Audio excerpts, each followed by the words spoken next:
விஷ்ணுபதி புண்ணிய காலம் என்பது ஆண்டின் 4 முறை வரும் ஒரு புனிதமான காலமாகும். இந்த நேரம் பகவான் விஷ்ணுவை வழிபட மிகவும் சிறந்ததாக கருதப்படுகிறது.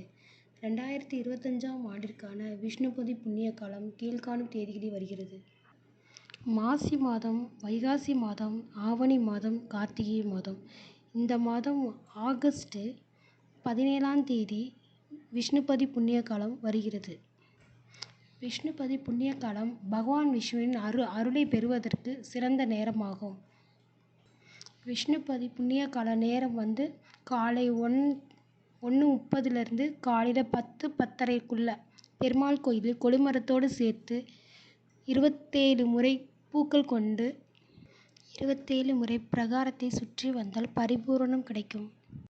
ஒவ்வொரு சுற்றுக்கும் ஒரு பூவை கொடிமரத்து அடியில் வைக்க வேண்டும். எண்ணிக்கை கணக்கீடு செய்வதற்காக மன மெய்யுணர்வு, பெருமாள் ஸ்லோகம் அல்லது நாராயணன் போன்ற துதிகளை உச்சரிக்கலாம். சுற்றி வந்த பின்னர் துளசி மாலை, வெற்றிலைப்பாக்கு, தேங்காய் போன்ற அபிஷேக பொருட்களை வழங்கலாம். கோயிலுக்கு